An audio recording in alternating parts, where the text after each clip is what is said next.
की शान देश की हम संतान हैं। तीनों रंगों से रंगा तिरंगा अपनी यही पहचान है। जय हिंद, जय भारत। आज इस दिन को जीने के लिए जब आप और हम यहाँ आसानी से बैठकर आज़ादी की बातें कर सकते हैं, इस आज़ाद भारत को देख सकते हैं, तो उसके पीछे जुड़ा है ऐसे बहुत से सालों का संघर्ष। क्योंकि उस समय हमने देखा था कि भारत में बहुत ज़्यादा क्रांति हुई और जिसका सबसे ज़्यादा श्रेय हमारे स्वतंत्रता सेनानियों को जाता है, जिन्होंने अपने प्राणों की आहुति दी और जिसके मुकाम से आज हम इन सारी चीज़ों को जी पाए। स्वतंत्रता सेनानियों ने अपने प्राणों की परवाह किए बिना भारत माता के लिए अपनी शहादत दी। उन्हीं की वजह से आज जो भारत में हम सब जी पा रहे हैं, सबसे बड़ा श्रेय उन्हीं का है। तो hello and welcome to the episode 7 of युवा मन की बात। और आज का जो ये एपिसोड है वो बहुत ही ज़्यादा स्पेशल एपिसोड है, क्योंकि आज हम YMCA के युवाओं के साथ इस दिन को सेलिब्रेट कर रहे हैं। जब भी हम 15 अगस्त की बात करते हैं तो हमारे सबके मन में, हमारे सारे जितने भी हम अपनी सराउंडिंग्स देखते हैं, वहाँ पर एक हमें नई उमंग दिखती है, बहुत सारी पैट्रियोटिज्म की फीलिंग दिखती है। लेकिन जब हम युवाओं पे आते हैं तो उनका भी स्वतंत्रता को लेके एक अलग पर्सपेक्टिव है। तो आप सबको मैं पहले अपने पैनल से इंट्रोड्यूस करवा देती हूँ। तो हमारे साथ हैं आज देवराज, जया, आदित्य और री। चारों के चारों YMCA के छात्र हैं। तो मैं शुरुआत करना चाहूंगी देवराज के साथ कि जब भारत आज़ाद हो चुका था, उसके बाद इसका संविधान यानी कि जो कॉन्स्टिट्यूशन था वो लागू हो चुका था, तो हमारा कॉन्स्टिट्यूशन ने कैसे एक बहुत बड़ा रोल प्ले किया है हमारे देश में यूनिटी बढ़ाने के लिए। हम सब जानते हैं कि भारत एक बहुत बड़ा देश है जहां बहुत सारे कल्चर्स के लोग रहते हैं, और वहां पर कॉन्स्टिट्यूशन का आखिरकार क्या रोल है। धन्यवाद आस्था। आज़ादी के बाद भारत के संविधान ने यूनिटी और हार्मनी बनाए रखने के लिए कुछ इंपॉर्टेंट स्टेप्स लिए। पहला, समान अधिकार। भारत के संविधान ने सभी नागरिकों, फिर चाहे वो किसी भी रंग, रूप, जाति के क्यों ना हो, एक समान अधिकार दिया जिससे उनका एक जैसा महत्व मिले। दूसरा, भाषाओं का सम्मान। संविधान ने भारत में बोले जाने वाली सभी भाषाओं का सम्मान किया, जिसको ध्यान में रखते हुए संविधान ने 22 भाषाओं को ऑफिशियल रिकॉग्निशन दी गई और ये प्रोविजन दिया गया कि हर स्टेट अपनी भाषा का इस्तेमाल कर सकता है। तीसरा, धर्मनिरपेक्षता।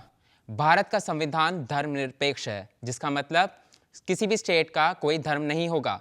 सभी धर्मों को एक समान समझा जाएगा तथा उनका सम्मान किया जाएगा। चौथा, संस्कृति की सुरक्षा। भारत का संविधान ने संस्कृति की सुरक्षा के लिए अनेक प्रोविजंस लेकर आया, जिससे आदिवासी समूह और अलग अलग समुदायों को उनकी कला, नक्काशी के लिए प्रोटेक्शन मिला। पांचवा, विविधता में एकता का विचार। संविधान ने विविधता में एकता का विचार को महत्व दिया, जिससे हर भारतीय को इस बात पर गर्व होगा कि वह एक ऐसे देश में रहते हैं जहां इतनी विभिन्न संस्कृतियों और परंपराओं के होते हुए भी वह सब एक साथ हैं। बिल्कुल सही देवराज, मुझे ऐसा लगता है कि आज का जो यूथ है वो आपकी बात से पूरी सहमति दिखाएगा। और अब मेरा क्वेश्चन है जया से कि भारत जैसा इतना बड़ा देश जहां पर बहुत सारे धर्मों के लोग रहते हैं, हमारे कॉन्स्टिट्यूशन में सेक्युलरिज्म को इंट्रोड्यूस किया गया, सेक्युलरिज्म को फॉलो करने को कहा गया, तो आपको क्या लगता है कि सेक्युलरिज्म हमारी डेमोक्रेसी में कितना बड़ा रोल निभाता है हार्मनी और पीस क्रिएट करने में? क्योंकि इतने सारे लोग एक साथ एक ही छत के नीचे रह रहे हैं, तो वो यूनिटी कैसे मेंटेन रहती है? So the word secularism play a very important role in our democracy. For me, I consider it as a backbone. Bharat देश में सेक्युलरिज्म वर्ड का मीनिंग है सब धर्म एक समान। यहाँ पे कोई पर्टिकुलर धर्म नहीं कंसिडर किया जाता। यहाँ पे हमें अलग अलग प्रकार के लोग दिखेंगे, अलग अलग प्रकार की जातियाँ दिखेंगी और अलग अलग प्रकार के अपने धर्म होंगे। यहाँ पे कोई धर्म को ज़्यादा प्रेफरेंस नहीं दी गई है, सारे धर्म इक्वली ट्रीट किए गए हैं, इसीलिए हमने भारत को सेक्युलर कंट्री कहा गया। अब मैं आपसे बात करती हूँ कि वर्ड सेक्युलरिज्म हार्मोनी और पीस में कैसे इंपॉर्टेंट रोल प्ले करता है। जैसे कि बहुत नॉर्मल एग्जाम्पल है, अगर मैं सुबह उठती हूँ तो मेरे घर के पास मस्जिद भी है और मंदिर भी है, तो यहाँ मंदिरों में सुबह पूजा होती है और मस्जिदों में अजान होती है। तो सेक्युलरिज्म एक इस तरीके से यूनिटी क्रिएट कर रहा है हमारे भारत में कि यहाँ पे सबके पास फ्रीडम है, यहाँ पर हर कोई अपने धर्म को फ्रीली अच्छे से फॉलो कर पाता है और जिसकी वजह से भारत देश बाकी देशों से टोटली अलग है। ये बहुत बड़ा उदाहरण है क्योंकि पाकिस्तान में अगर मैं आपको एक एग्जांपल दूं तो इस्लामिक धर्म को फॉलो किया जाता है, लेकिन भारत ही एक ऐसा देश है जहां पर अलग अलग टाइप के धर्म हैं, अलग अलग तरीके के लोग हैं। Thank you. राइट जया, कि इतनी ज़्यादा जो हमारी कल्चरल डाइवर्सिटी है, जो रिलीजियस डाइवर्सिटी है, वो बहुत ही ज़्यादा चेंज हुई है ओवर द ईयर। डेफिनेटली। अब मैं तीसरा सवाल आदित्य से पूछना चाहूँगी कि उस टाइम हमने देखा कि बहुत सारे नेशनल मूवमेंट्स हुए जिसकी वजह से हमें आज़ादी मिली। ऐसे बहुत सारे लीडर्स थे जो उभर कर आए और उन्होंने हमारे लिए लड़ाई करी और आज हम आज़ाद हैं।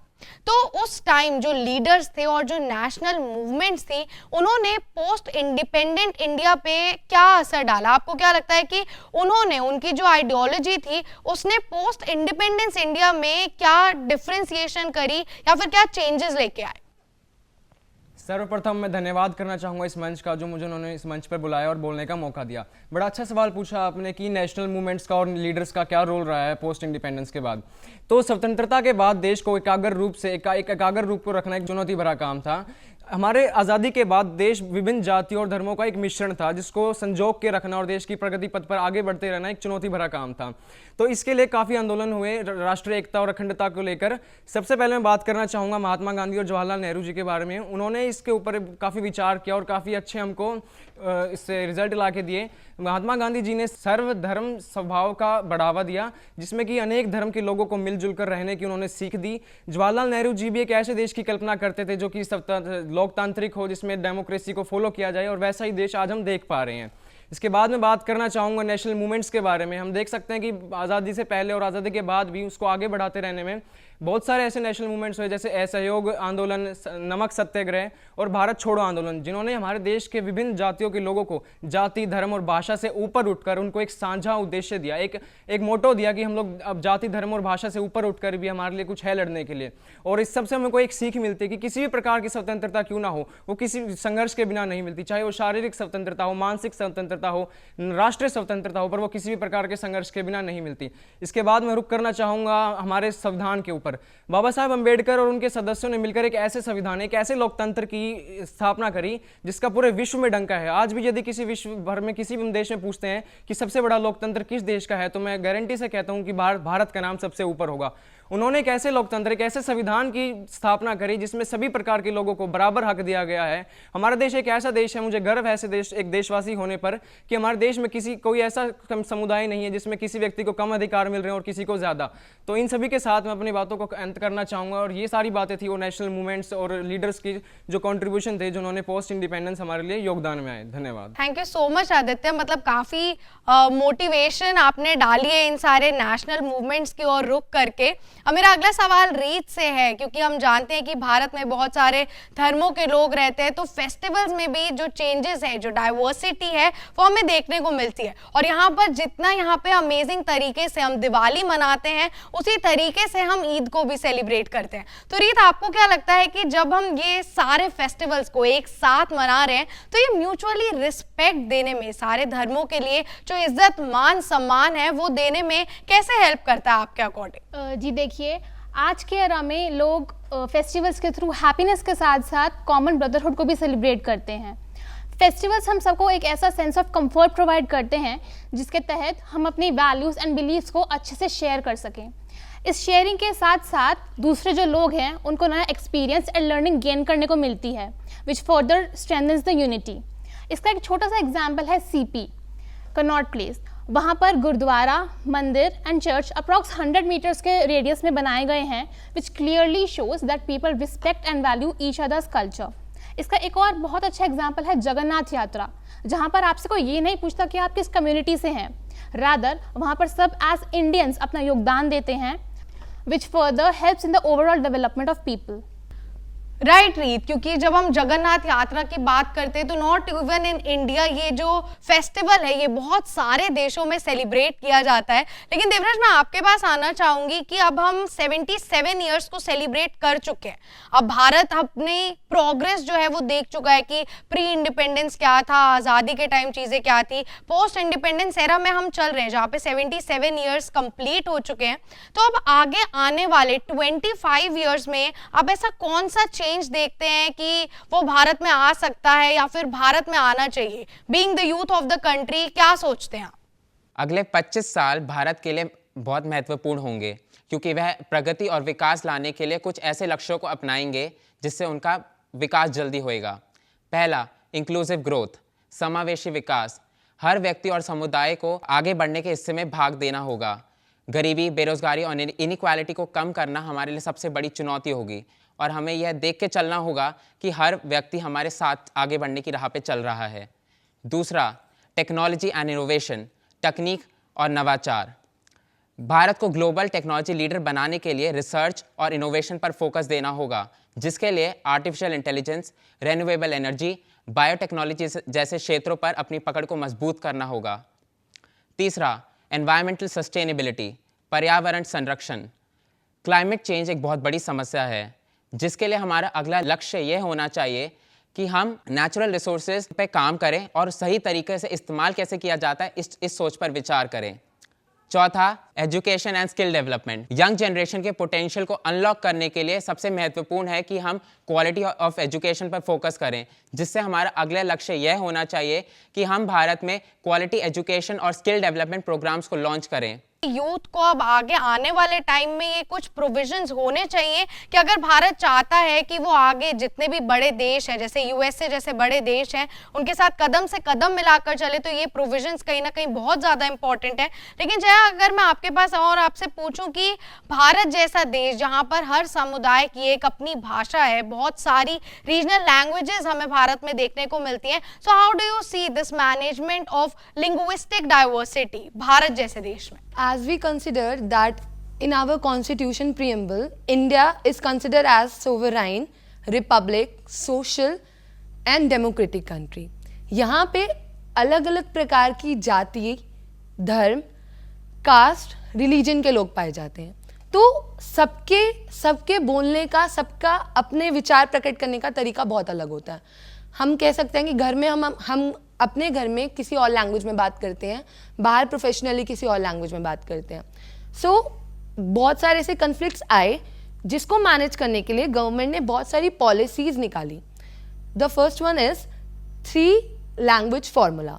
स्कूल्स में बच्चों के लिए ये पॉलिसी प्रमोट की गई, जिसमें उन्हें इंग्लिश और हिंदी के अलावा उनकी रीजनल लैंग्वेज भी सिखाई जाएगी। इससे मल्टी लिंग्विस्टिक लैंग्वेज प्रमोट होती है। वन मोर थिंग, गवर्नमेंट ने पॉलिसी निकाली जिसके अंदर हम अब अपने गवर्नमेंट एग्जाम्स रीजनल लैंग्वेज में भी दे सकते हैं। हमारे कॉन्स्टिट्यूशन में ऑफिशियली 22 लैंग्वेजेस हैं। सो हर लैंग्वेज अलग अलग मतलब इमोशंस कनेक्ट करती हैं। मैंने आपको जैसे कि बोला, अलग अलग तरीके की रीजन्स हैं, अलग अलग तरीके के लोग हैं, तो बहुत डिफ़िकल्ट हो जाता है। लाइक अगर मैं आपको एक एग्जांपल दूं कि मैं हरियाणा से हूँ but still I am Punjabi, तो होता है बहुत सारे लोग मुझसे पंजाबी में कनेक्ट कर लेते हैं। हम हिंदी बोल रहे हैं, लेकिन अगर मैं कहूँ मैं बैंगलोर जा रही हूँ, यहीं से बाहर बैंगलोर जाती हूँ, बात करती हूँ, हो सकता है कि वो मुझसे ना हिंदी में ईजिली कम्युनिकेट कर पाएँ, मैं उनकी जो रीजनल लैंग्वेज है उसमें मैं उनसे कम्युनिकेट ना कर पाऊँ। So I have a source English, जिसमें मैं उनसे बात करके कम्युनिकेट कर पाती हूँ। तो ये सारे स्टेप्स फॉरवर्ड गवर्नमेंट ने लिए हैं ईजी बनाने के लिए। चीज़ें ईजी हो जाती हैं जब जो लिंग्विस्टिक बैरियर्स हैं वो ख़त्म हो जाते हैं, जब आपको आपके कंफर्ट जोन में भेज दिया जाए कि हाँ आप इस लैंग्वेज में सामने वाले से कम्युनिकेट करते हैं, तो obviously that creates a comfort zone.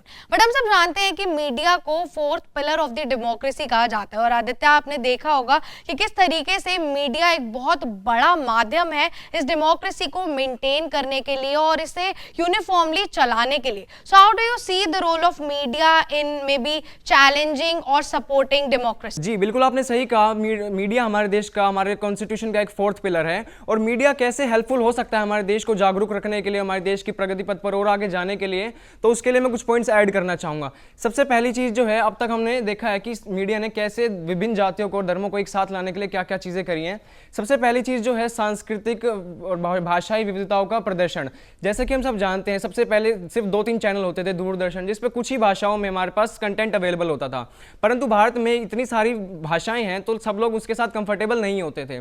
तो समय के साथ साथ मीडिया ने, टेक्नोलॉजी ने प्रोग्रेस किया, इनोवेशन आई, टेक्नोलॉजी आई, तो अब हम देख सकते हैं कि हर चैनल, हर भाषा में एक न्यूज़ चैनल है, हर भाषा का उनका एक क्षेत्रीय चैनल है, जिससे कि ये मदद ये हुई कि हर प्रकार की खबरें, हर प्रकार की हर जाति के लोगों को, हर भाषा के लोगों तक पहुंच पाई। दूसरी चीज़ इसमें यह है राष्ट्र पर्वों का प्रदर्शन।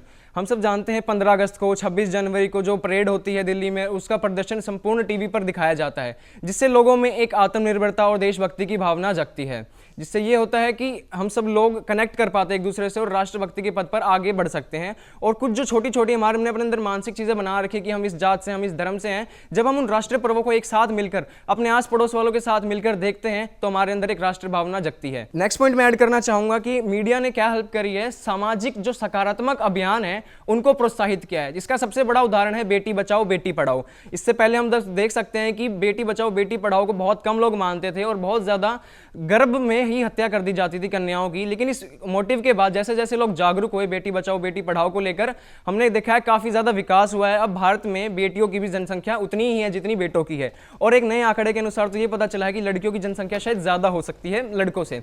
नेक्स्ट पॉइंट मैं ऐड करना चाहूँगा जो इसमें एक चुनौती है सबसे बड़ी मीडिया के लिए, वो है फेक न्यूज़ एंड प्रोपेगेंडा, ध्रुवीकरण जिसको मैं कह सकता हूँ। हम सब देखते हैं कि मीडिया पर हम लोग जो भी खबर देख लेते हैं वो हम लोग उसकी वेरिफिकेशन नहीं करते हैं कि क्या वो खबर सच है या झूठ है, हम लोग बस उसको देख लेते हैं और मान के अफवाह की तरह एक फैला देते हैं व्हाट्सएप पे, इंस्टाग्राम पे, सोशल मीडिया पे। तो हमें इस चीज़ का ध्यान रखना होगा कि जो भी खबर हमारे पास आ रही है क्या वो कोई प्रोपेगेंडा तो नहीं है, क्या वो कोई कंट्रोवर्शियल चीज़ तो नहीं है, इससे राष्ट्रभक्ति पर या कुछ प्रभाव तो नहीं पड़ रहा है। तो इन सब चीज़ों को मद्देनजर रखते हुए, और मीडिया का बहुत ज़्यादा हेल्पफुल है क्योंकि वो हम सबको जागरूक रखती है, हम सब तक खबरें पहुँचाती है देश दुनिया की। तो ये सारी चीज़ें हैं, मीडिया ने काफ़ी ज़्यादा हेल्पफुल करी है। इसमें मैंने एक चुनौती भी बताई है, इस चुनौती पर हम ध्यान देंगे, धीरे धीरे मीडिया को और प्रोग्रेस करेंगे, इसको फोर्थ पिलर और ज़्यादा मजबूत बनाएंगे। बिल्कुल, आदित्य ने बात करी कि कैसे मीडिया जो है वो हेल्प करता है या फिर अब आगे कैसे इम्प्रूव हो सकता है। लेकिन रीता, आप क्या समझती हैं कि आजकल जो हमारी कल्चरल डाइवर्सिटी है वो डे बाय डे इनहैंस हो रही है, और आगे आने वाले इसमें क्या चैलेंजेस हो सकते हैं? क्योंकि हमने अभी तक देखा कि बहुत से चैलेंजेस को ओवरकम करके हमने आज़ादी का 75वां अमृत महोत्सव भी मनाया, जिसमें हमने बहुत सारे डाइवर्स चेंजेस देखे। धीरे धीरे रोज एक नया चेंज आ रहा है सोसाइटी में। तो हाउ डू यू सी कि आगे आने वाले क्या डिफिकल्टीज हो सकती हैं या फिर क्या प्रॉब्लम्स हो सकती हैं इस कल्चरल डाइवर्सिटी में? One of the challenges is social media polarization. Online बहुत से ऐसे लोग हैं जो कि कल्चरल बेसिस पर मिस इन्फॉर्मेशन स्प्रेड करते हैं एंड ऑडियंस उन्हें रिलीजियसली फॉलो करती है। इस सब को हम stricter rules and digital literacy से हैंडल कर सकते हैं। Another one is cultural globalization, which simply means foreign culture का डोमिनेशन ओवर इंडियन कल्चर। हमें क्रिसमस एंड थैंक्स गिविंग ज़रूर सेलिब्रेट करनी चाहिए, बट हमारे जो लोकल कल्चर्स हैं हमें उन पर भी उतना ही ध्यान देना चाहिए। लास्टली आई वुड से कि people having anti Indian thoughts या फिर narrow mindedness towards Indians are a big problem. इन्हीं लोगों की वजह से riots and unnecessary violence create होता है, जिनकी वजह से इनोसेंस को ही हार्म पहुंचता है। इन द फ्यूचर इन्हें आइडेंटिफाई करना और कंट्रोल करना बहुत ज़रूरी है। डेफिनेटली रीत, क्योंकि अगर हम करंट सिनेरियो में देखें तो ये काफ़ी सारे चैलेंजेस हैं जो इंडियन गवर्नमेंट भी फेस कर रही है, एंड स्लोली एंड स्टेडीली वो इसे इम्प्रूव कर लेंगी। बट आज हमारे साथ हमारे स्टूडियो में ऑडियंस भी मौजूद है, और जो कि YMCA JC बोस के ही छात्र छात्राएं हैं, और वो भी please guys feel free to ask any question. आपके मन में 15 अगस्त से रिलेटेड या फिर कोई भी टॉपिक से रिलेटेड आपके मन में क्वेरी है, या फिर आप समझते हैं कि 15 अगस्त के आपके लिए कुछ अलग मायने हैं, तो प्लीज़ आप हमारे साथ शेयर कर सकते हैं, हमारे पैनलिस्ट से भी पूछ सकते हैं। So I would like to request all of you to feel free to ask question. My name is Khushi Priya and I am in BGMC first year. My question is, how has India progressed in terms of social justice and equality since independence? As we know that after democracy आप लोगों ने कितने सारे changes देखे हैं। आप मतलब like खुद सोचिए, अगर मैं बात करूं मेरे दादा दादी के टाइम की, तो उस टाइम औरतें घूंघट करके रहती थी, सिर्फ आदमी घर से बाहर जाते थे। मैंने नहीं सुना कभी किसी के मुंह से कि कोई लेडी ये बात बोल रही है कि हम जॉब कर रहे हैं। ये सब चीज़ें नहीं होती थी उस टाइम पर। बट आफ्टर इंडिपेंडेंस मतलब इतने ज़्यादा सोशल चेंजेस आए हैं, इतनी ज़्यादा equality, women equality, gender equality promote की गई है, जिसमें लाइक बात करते हैं वुमेन्स को घर से बाहर भेजते हैं काम करने के लिए, उन्हें इक्वली ट्रीट किया जाता है, उनकी चीज़ों की वैल्यू की जाती है। पहले वुमेन को सिर्फ एक हाउस होल्ड वर्क के हिसाब से देखा जाता था, उनके काम की कोई वैल्यू नहीं थी। लेकिन आज की डेट में वही वुमेन बाहर काम कर रही है, उतनी ही उसको शाबाशी दी जाती है, उतनी उनकी रिस्पेक्ट की जाती है। आप ये day to day life examples अपने घर के आसपास भी देख सकते हैं। आप खुद देखिए आप कितना फील फ्री करती हैं। आपके टाइम मतलब लाइक दादा, मैंने जैसे आपको एग्जाम्पल दिया, पास्ट टाइम में आपने कभी सुना है कि लड़कियों ने लाइक 12th भी अपनी कंप्लीट करी है? नहीं। लेकिन अभी तो आप कितने आराम से स्कूल जा रही हो, कॉलेजेस जा रही हो, बाहर फ्रीली घूमती हो ना, रात के 8 बजे के बाद भी आप लोग बाहर निकल सकते हैं। सो दिस प्रमोट्स इक्वालिटी ना। Yes, thank you. हेलो, मेरा नाम दामिनी है, मैं BGMC सेकेंड ईयर की छात्रा हूँ। मेरा सवाल आपसे ये है कि आपके लिए पर्सनली इंडिपेंडेंसी का क्या मतलब है? व्यक्तिगत रूप से मेरे लिए स्वतंत्रता दिवस की बहुत ज़्यादा अहमियत है। यह मेरे लिए वो समय होता है जिस दिन मैं आत्मविश्लेषण, देशभक्ति और स्वतंत्रता को महसूस करता हूँ। जैसा कि हम सब जानते हैं, देश ने 77 साल आज़ादी के पूर्ण कर लिए हैं और इसी श्रेणी में हम लोग और आगे बढ़ते रहेंगे और प्रोग्रेस करते रहेंगे। जहाँ तक मेरा सवाल है कि मैं व्यक्तिगत रूप से इसको कैसे सेलिब्रेट करता हूँ, तो मेरा व्यक्तिगत रूप से इसको स्वतंत्रता दिवस को मनाने का तरीका बड़ा सरल है। मैं अक्सर इस दिन को अपने दोस्तों और परिवार के साथ ही बिताता हूँ। मैं राष्ट्रीय तौर पर होने वाले जो कार्यक्रम होते हैं उनको टीवी पर देखता हूं और झंडा फहराने वाली, तिरंगा फहराने वाली जो हमारी पारंपरिक परंपरा है उसका हिस्सेदार बनता हूं। साथ ही मैं कोशिश करता हूं कि जितने भी लोगों ने वीरगति प्राप्त करी, जितने भी लोगों ने बलिदान दिया, हम उनको याद करें। और उनको याद करते हुए मैं उनकी कुछ लिखी किताबें पढ़ता हूं। भगत सिंह के बारे में मैं कुछ पढ़ना चाहूँगा, जवाहरलाल नेहरू जी के बारे में पढ़ता हूँ और आगामी युवा युविकाओं से भी मैं यही प्रेरणा करता हूँ, यही आशा करता हूँ कि वो लोग भी इस चीज़ को जारी रखें। जितने भी लोगों ने बलिदान दिया है, जिन लोगों ने हमारे देश को आज़ाद कराने के लिए अपनी जान तक, अपने परिवार तक को दाव पर, सब कुछ दाव पर लगा दिया, हम लोग उनको साल में एटलीस्ट एक बार जरूर याद करें, उनके बारे में हम लोग पढ़ें और हमारे साथी संबंधियों को उसके बारे में आगामी उनको बढ़ाएं और उनको प्रोत्साहित करें देशभक्ति के बारे में।